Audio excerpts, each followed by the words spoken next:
Seenaa Aadde Burtukaan Tamasgeen jechuun akka EBC'n dhiyeesse akeeka siyaasaa kan qabu akka ta'e himame.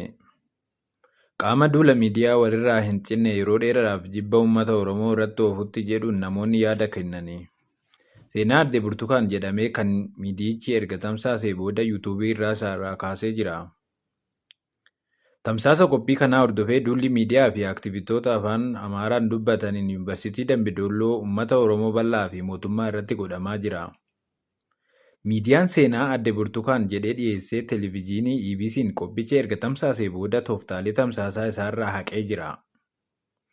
Duula marsaalee hawaasaa fi miidiyaawwan garaa garaa irratti Yuunivarsiitii Dambidolloon ibsa baasee jira. Saganticha irratti Burtukaan bara 2013 akka barattuu faarmaasii waggaa lammaffaa kan dhiyaate yommuu ta'u, Yuunivarsiitichi Dambidolloo 2012 muummee barnoota faarmaasii hin humaa'uu qabnu jedhe. Bara jedhame 2013 reefu muummee barnootaa faarmaasii banuu kan hime Yuunivarsiitichi Burtukaan barattoota bara sanaa faarmaasii barachuu jalqaban keessa hin turre jedhe. Hojichi maqaballeessii fi gaafatamummaa kan itti hir'atee fi ragaa malee hojii hojjetame akka ta'e Yuunivarsiitichi ibseera. Miidiyaanis seeraan gaafadha jedheera. Burtukaan seenaa ishii yoo himattu waggaa lammaffaa barattuu muummee faarmaasii gaafa turte halkan gaafa tokko barattoota kan biroo waliin dhukaasni yuunivarsiitii keessatti banamee ukkaanfamuun gara bosonaa fudhatamuu himte. Leenjii waraanaaf barbaadamne jetti. Gareen hidhattootaa eenyummaan isaanii hin himamne kan biraa waggaa tokkoo fi ji'oota 6 turuun kan dubbattu haati seenaa kanaa qaama daggalaa kanaan waggaa booda gudeedamuu ishii eerte. Waggaa tokkoo fi ji'a 6 booda akkaataa hin ibsamneen gara yuunivarsiitiitti deebitee wal'aansa argachuu himatti. Achiin booda sababa hin ibsamneen mooraa barnootaa dhiiftee karaatti baatee kadhachuuf dirqamuu dubbatti. Boodaree yuunivarsiitichi ishiin kun Finfinnee gatanii jireenya karaarraa Finfinnee eegaluu himti. Rakkoo ishii himattu kun gaaffii hedduu kaasuu kan Televezyiinii EBC bifa diraamaan dabalee dhiyeesseera. Burtukaan gaafa biyya ishii Goojjam lixaa Siinan irraa kaatee yuunivarsiitii imaltu maallaqni geejjibaaf qabatte birrii 300 jetti. Bakki ishiin kaate birrii 300 yuunivarsiitii Oromiyaa geessu hin jiru. Maaliif maqaa yuunivarsiitii eeruu hin feene? EBC'n maaliif yuunivarsiitii ishiin gaafatiin yookiin dhoksuu filate? Yuunivarsiitii yoo deebite yuunivarsiitichi barnoota ishii akka itti fuftu maaliif hin goone? Kanneen jedhan faayi gaaffii hedduu gaafachaa jiranidha. Yakki agasii bakka of eeggannoo tokko hin jirretti irratti raawwatamee ulfa hin barbaachisneef saaxilamuu dhabuun ishii seenaa Burtukaan kan shakkiif saaxilu keessaa tokkodha. Yakki kun irratti raawwatamuu ishii fi dhibee hamaaf saaxilamuu ishii ragaa mana yaalatiin hin deeggaramne. Yuunivarsiitii ishiin itti baratte jetturraa waa hedduu qulqulleessuun osoo danda'amuu EBC'n diraamaa hojjechuu maaliif filate? Yuunivarsiitiin dhokfame kun yaada akka kennuuf carraan maaliif hin kennamneefi? Dhibboowwan akkanaa dubartoota irratti raawwatame ilaalchisee qaamolee nageenyaa akka poolisii fi dhaabbilee mirga namummaa irraa yaada fudhatuun gahee miidiyaa ture kan jedhan kanneen yaada kennan qophii akkanaa miira hawaasummaa irratti dhiibbaa qabaatu madaalee dhiyeessuun osoo qabu bifa gaaffiin hedduu kaasuun dhiyaachuun naamusa ogummaa kan hin qabnee fi gaafatamummaan kan itti hir'ate jechuudhaan qeequ. Sagantichi maaliif yuutuubii TV EBC irraa buufne kan jedhus gaaffii guddaadha. Kana hordofee duulli jibba miidiyaa garaa garaatiin saba Oromoo irratti oofamaa jira. Qophiin kun akeeka siyaasaa fi maallaqa qabaachuu akka danda'u duulli godhamaa jiru ni agarsiisa. Duulli jibbiinsaa akkanaa waggoota darban uummata Oromoo irratti godhamaa tureera.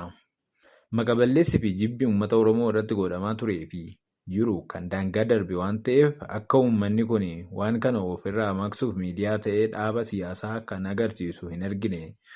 Hundaafuu diina waloo fi diina dhalootarraa gara dhalootaatti darbee uummata kana balleessuuf waan humni isaa danda'e halkaniif guyyaa dalagaa jiru irratti tokkummaan duuluun waan filannoo qabu miti.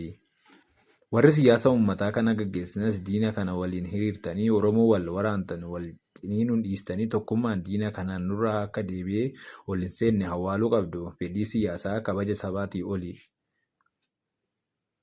Miidiyaan dhimma hawaasaa keessaa gahee olaanaa qaba. Miidiyaan gariin dhugaa ifa baasee hawaasa dammaqsuuf tajaajila. Garuu miidiyaan hamoon akka EBC soba facaasuun, hawaasa diiguun, walitti diinomsuuf, maqaa balleessuu irratti kan fuulleffatee hojjete ta'uusaa kallattiiwwan mul'isan ni jira. Dhimma Burtukaan Tamasgeenii fi miidiyaa EBC ilaalchisee ka'een yakka maqaa balleessii fi sobaa uummata Oromoo fi dhaabbata hawaasa guddaa kanaa yakkaan gochuun faayidaa dhuunfaa fi loogiin garee tokkoof tajaajilu guutummaatti agarsiiseera. Maqaa balleessuun yakka seeraan adabamuu qaba. Seera miidiyaa keessatti dhuguma qabatamaa malee odeeffannoo sobaa tamsaasuun yakkadha. Nama dhuunfaa yookiin garee hawaasaa maqaa balleessuun seera cabsuudha.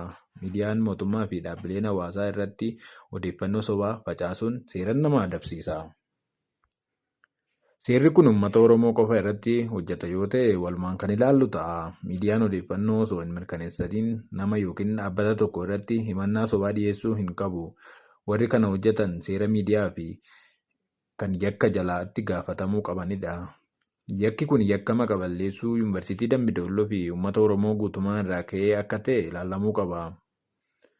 Dubbiin akkasii kun ta'e jedhamee itti yaadameetuma malee calliseetuma kan dhiyaate miti. Uummata Oromoo fi dhiibbaawwan bifa siyaasaa fi hawaasummaan godhamaa jirudha.